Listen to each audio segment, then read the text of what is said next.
Welcome to my channel. Subscribe and enjoy daily stories about cheating, revenge, and relationship advice. Friday nights had become routine for us, Susan and me, sprawled out on our worn, overstuffed couch after a simple homemade dinner. Usually, we'd talk about work or the news, maybe even have a friendly debate over something meaningless, and then ease into the weekend. Tonight, though, Susan was unusually quiet, her fork scraping lazily through the leftover rice on her plate. I could sense the shift in the air, but I tried to ignore it, focusing on the TV instead, half watching some rerun. She cleared her throat suddenly, breaking the silence, and I turned to see her tucking her hair behind her ear, something she always did when she was nervous. "I've been thinking about something," she said, her voice controlled but with an edge that immediately put me on alert. I paused the TV. "Yeah. What's going on?" Susan placed her fork down, leaning forward slightly. "It's about work. I didn't want to bring it up until I was sure, but I've been offered a new opportunity." Her eyes darted away from mine for a moment, and I felt a strange pang in my chest. "That sounds good, right? You've been hoping for something bigger." I tried to sound positive, pushing away the unease that was creeping up. "It is," she replied, her voice softening. "But it's not exactly what you think." I waited, watching her closely. The silence stretched, and my heart began to beat a little faster. "Susan, you're freaking me out a little. What's going on?" She swallowed hard, her fingers nervously twisting the hem of her shirt. "It's a more personal role." I frowned. "Personal? Like what? More one-on-one with clients?" "That's no big deal, you've done that before." She shook her head, her expression conflicted. "No, not like that. It's deeper. More intimate." A long, uncomfortable pause followed. The word intimate hung in the air, thick and suffocating. I felt my stomach tighten, and a million thoughts rushed through my head all at once. "What do you mean by intimate, Susan?" My voice came out flat, controlled, though internally, I was already dreading her answer. "I mean," she began, her voice barely above a whisper, "there could be situations where sex is involved." I blinked, sure I hadn't heard her correctly. "I'm sorry, what?" She exhaled deeply, her gaze fixed on the floor between us. "It's part of this new promotion. Hosting clients, making sure they're happy, both professionally and personally. Sometimes, it goes beyond dinners and meetings. It's a world where physical intimacy is expected, sometimes. It's not explicit, but it's understood." I felt like someone had punched me in the gut. "You're telling me your job would involve you sleeping with clients?" My voice was rising now, a mixture of disbelief, anger, and hurt swirling inside me. "Bill, it's not just about the sex," she said quickly, finally looking up at me with a pleading expression. "It's part of the bigger picture. Building relationships in this industry means sometimes crossing lines that aren't drawn so clearly. It's about power, control, and power. Control." I stood up, pacing the small living room as the shock gave way to fury. "Are you listening to yourself, Susan? You're talking about prostituting yourself for a promotion." She flinched, visibly hurt by the word. "It's not like that." "It sure sounds like it."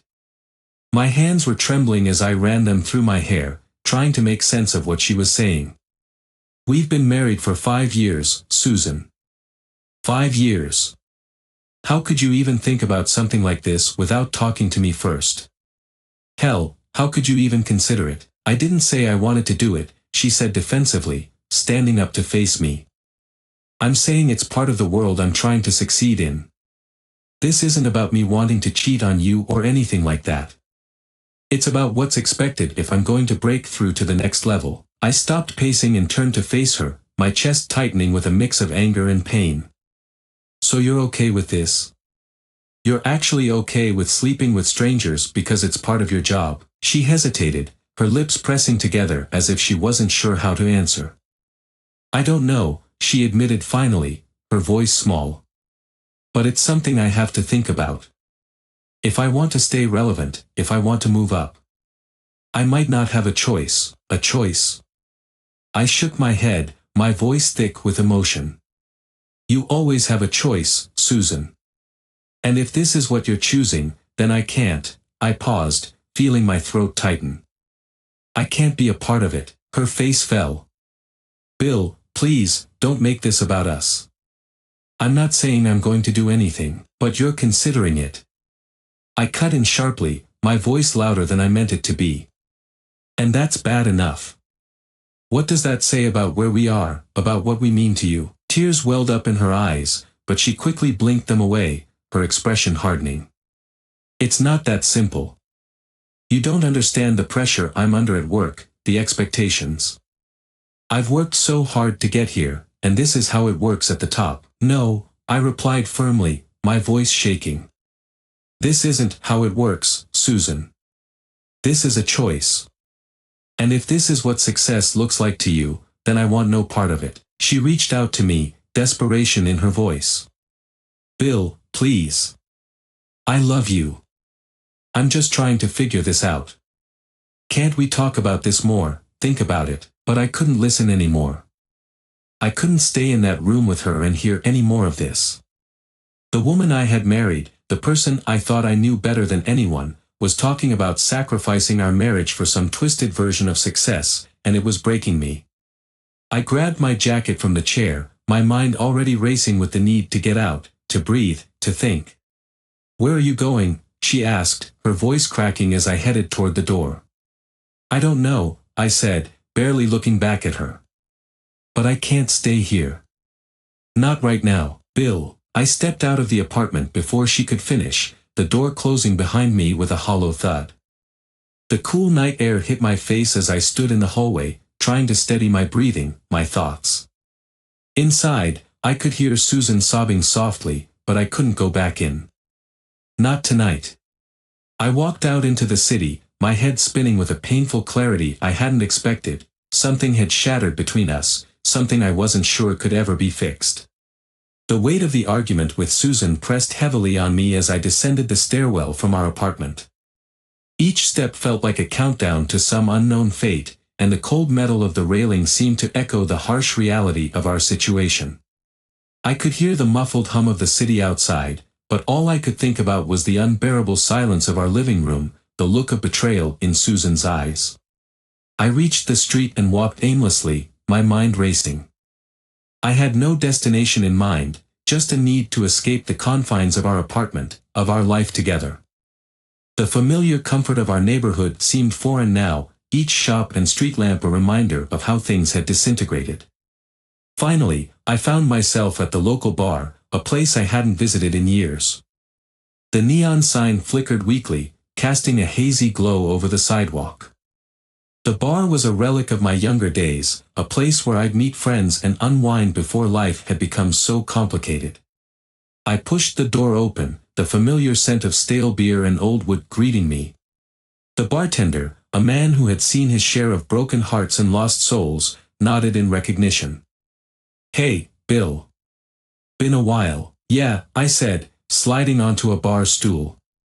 Just need a drink. He poured a beer without asking questions, and I took it gratefully. The cold liquid felt like a temporary balm for the turmoil inside me. I took a long, slow drink, trying to make sense of what had happened. I stared into my beer, the golden bubbles rising and popping, and I found myself replaying the conversation with Susan over and over.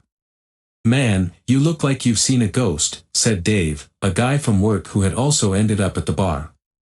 He sat down beside me, his eyes glancing at my untouched beer. Everything okay? I forced a smile. Just had a rough night. Rough night? Dave leaned in, his curiosity piqued. You want to talk about it? I hesitated, the idea of opening up to a near stranger both uncomfortable and oddly comforting. Susan.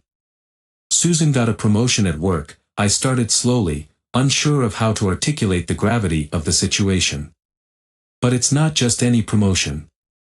It involves intimacy with clients. Dave's eyebrows shot up. Intimacy? Like personal services? I nodded, the anger and hurt rising again. Yeah. And she thinks it's just part of the business, part of moving up. I don't know how she can justify it, and I don't know if I can handle it. Dave shook his head, a look of sympathy crossing his face. That's a rough deal, man. I wouldn't know how to deal with that either. You doing okay? Not really, I admitted, taking another long swig of beer. I mean, how can you just accept something like that? It feels like everything we had, everything we built together, is just falling apart. Dave clapped me on the back sympathetically. I hear you. Look, sometimes people just lose sight of what really matters. If you need to talk more or just sit here and drink, I'm here. I managed a nod, though my mind was elsewhere. I ended up sitting at the bar for several hours, the beer numbing the edges of my pain but not erasing it. By the time I left, the sky had darkened, and I knew I needed somewhere to stay for the night. I didn't have the energy to go back home, not after what had happened. I found a motel a few blocks away, the neon sign buzzing overhead, and checked in. The desk clerk handed me a key with a disinterested look, and I trudged to my room, feeling the heaviness of my decision with every step. Inside the small, dingy room, I sat on the edge of the bed, staring at the cheap wallpaper and the flickering fluorescent light. The room was a stark contrast to the comfort of home, and the thought of Susan, alone in our apartment, made my heart ache.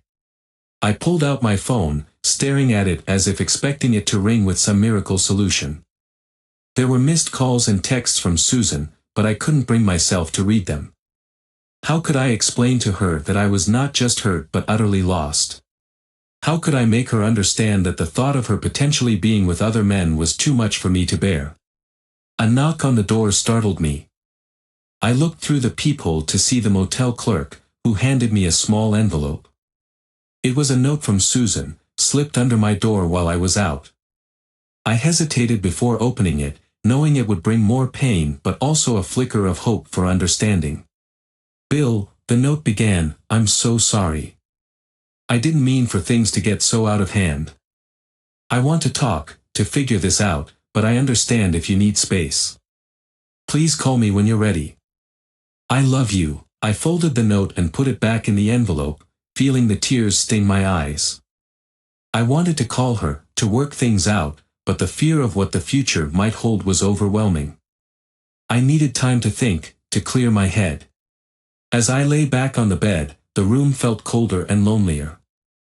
The weight of the decision I had made pressed down on me, and sleep came only fitfully, punctuated by the echoes of Susan's voice and the ache of a relationship unraveling.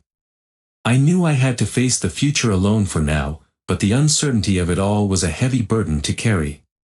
The morning after Bill left was a fog of confusion and despair. I sat on the edge of our bed, the emptiness of the space beside me a cruel reminder of the night before. The room felt unusually quiet, almost oppressive. I tried to ignore the gnawing anxiety in my stomach and focus on what needed to be done, but every small task felt like an insurmountable hurdle. The phone rang, jolting me from my thoughts. It was my mother, her voice sharp with concern. Susan, is everything all right? She asked before I even had a chance to say hello. You didn't answer my messages last night. I took a deep breath, trying to steady my voice. I'm fine, Mom. Just had a rough night. A rough night? I've been hearing rumors about your new position, and I don't like the sound of it. Are you sure this is the right path? Her tone was a mix of worry and disapproval. It's just a lot to handle right now, I said, avoiding her question. I'll explain everything soon, okay? I'm still trying to wrap my head around it. Well, you better figure it out fast, she said sternly. Your father and I are worried about you. Call me when you're ready. I hung up feeling the weight of her words. Her judgment was a familiar pressure, and right now, I didn't need it. I needed support, but it seemed all I had was criticism. I dragged myself out of bed and dressed, the familiar routine offering little comfort. At the office, the atmosphere was different. People's whispers and sidelong glances followed me as I walked through the halls. The promotion I had worked so hard for had turned into a source of scrutiny and discomfort. My colleagues, once supportive, now seemed hesitant around me, their conversations halting when I approached. By mid-morning, I was summoned to HR. I walked into the sterile office, my heart racing as I took a seat across from Jennifer, the HR manager. Her expression was professional, but there was an undercurrent of concern in her eyes. "Susan," she began, her voice even, "we've had some complaints and concerns about your new role. It's important that we address these before moving forward." "Complaints?" I echoed, a knot forming in my stomach. "What kind of complaints?" "Mainly about the nature of the job and its implications," Jennifer explained. "There's a perception that the responsibilities include more than just professional interactions. We need to make sure everything is in line with company policy and that there are no ethical breaches." I felt my face flush with embarrassment. "It's not what people are making it out to be.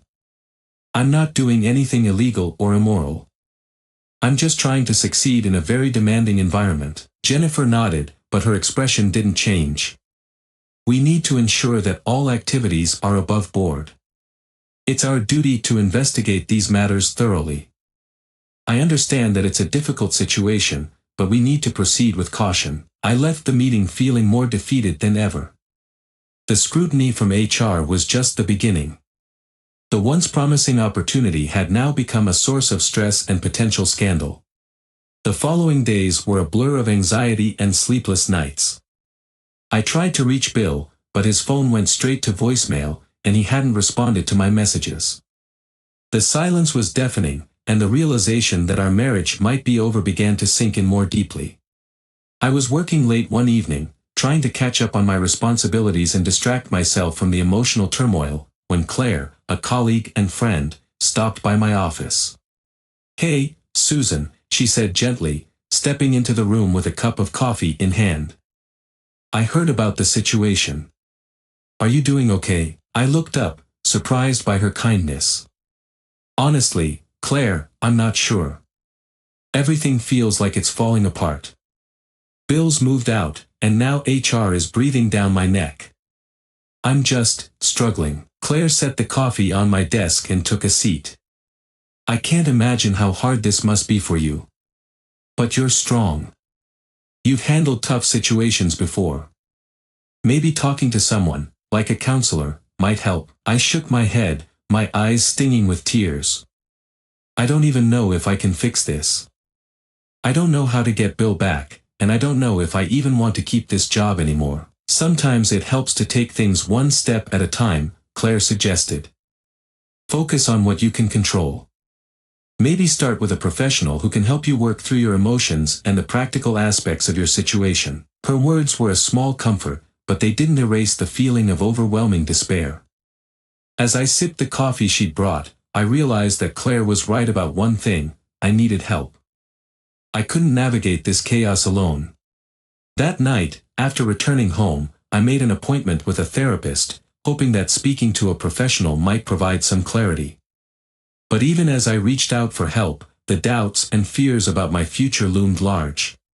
The days continued to drag on, each one blending into the next as I tried to piece together the remnants of my life.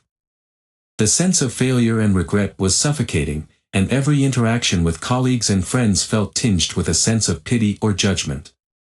The once clear path to success was now clouded with uncertainty, and the future seemed to stretch out endlessly, a maze of choices and consequences. The finality of the divorce papers was a stark, cold reality that I had to face. It was a Wednesday morning when I received the documents from my lawyer. The envelope felt heavy in my hands, and as I tore it open, a mix of dread and resignation washed over me. The decision Bill had made was now concrete: our marriage was officially ending. I spread the papers out on the kitchen table, staring at the legal jargon that outlined the dissolution of everything we had built together. The house, the assets, and the intangible aspects of our life, our shared memories, our trust, and our dreams for the future, were now being divided by a court. The phone rang, jolting me from my thoughts. It was my mother, again. "Susan, I just heard from your lawyer," she said, her voice laced with concern. "I'm so sorry. How are you holding up?" "I'm getting by," I replied, trying to keep my voice steady. "It's just really hard. I didn't expect it to hit me like this." "I know," she said softly. But remember, you have to think about yourself right now. You need to focus on what comes next. This is a tough time, but you need to find a way through it. I know, Mom, I said, feeling the weight of her words. I just don't know what the next step is. Everything feels so uncertain. Well, you have to start somewhere, she advised. Maybe it's time to think about your career and what you want for yourself moving forward. I thanked her for her support, but her words felt distant, like they were meant for someone else. I hung up and looked around our empty house, the silence almost oppressive. The walls seemed to close in on me, and I felt the sting of loneliness more acutely than ever. A few days later, I attended a therapy session, hoping it would help me make sense of my feelings. Dr. Keller, the therapist, greeted me with a warm, empathetic smile. "Hi, Susan," she said, gesturing for me to take a seat. "How have you been since our last session?" I sank into the chair, feeling the familiar weight of my emotions. "Not great," I admitted. "The divorce is finalized, and it's hitting me hard. I'm struggling with how to move on from here." Dr. Keller nodded, her expression understanding. "It's completely normal to feel this way. Divorce is a major life change, and it can bring up a lot of emotions. What specifically has been the hardest for you?" "I think it's the sense of loss," I said, my voice trembling. "Not just of Bill, but of the future we planned together. Everything feels like it's been shattered, and I'm not sure how to rebuild." "That's a very valid feeling," Dr. Keller said. "It's important to allow yourself to grieve the loss of the relationship and the future you envisioned. It's also a time to explore what you want for yourself moving forward." "What are your thoughts on that?" I shook my head, feeling overwhelmed. "I don't even know. My career is in turmoil with the scrutiny from HR, and I feel like I've lost my direction. I'm not sure where to start." Dr. Keller's voice was gentle but firm. "It might be helpful to set small, manageable goals. Focus on what you can control right now, perhaps taking steps to address the issues at work or finding ways to rebuild your personal life. It's about taking one step at a time and giving yourself the space to heal." As the weeks went by, I tried to follow Dr. Keller's advice. I reached out to HR to address the concerns raised about my job, attempting to clarify my role and refocus on my professional responsibilities. It wasn't easy, there were still whispers and judgment from colleagues, and the path forward felt fraught with obstacles. One afternoon, I had a chance encounter with Bill at a cafe near our old apartment. He was sitting at a table, reading a book, and when he saw me, his face showed a mix of surprise and hesitation.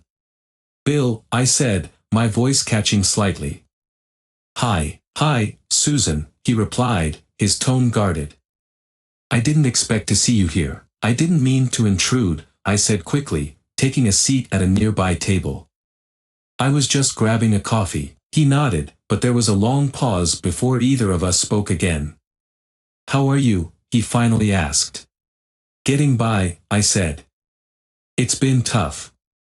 I'm trying to figure out what comes next." Bill sighed, looking down at his coffee. "I know. It's been hard for me too. I didn't want things to end like this, but I had to do what felt right for me." "I understand," I said, though it pained me to admit it. "I just wish things could have been different." "Me too," he said softly. "I hope you find what you're looking for, Susan." "I really do." "Thanks," I said, feeling a lump in my throat. "I hope you do too." We exchanged a few more pleasantries before parting ways, and as I walked back to my car, I felt a strange mixture of closure and sadness. The meeting with Bill was a reminder of the past and the decisions that had led us here, but it also marked a small step toward acceptance. In the weeks that followed, I focused on rebuilding my life. I continued with therapy, worked to address the issues at my job, and began to explore new interests and hobbies that had been sidelined during the turmoil of our marriage. The process of moving on was slow and often painful, but it was also a journey of rediscovering myself and finding new purpose. Each day brought its own challenges, but with time and effort, I began to see glimpses of hope and possibility amidst the wreckage. The end of the marriage was a deep wound, but it also opened up space for growth and new beginnings. And while the path forward was uncertain, I knew I had to keep moving, one step at a time, toward a future that was yet to be written.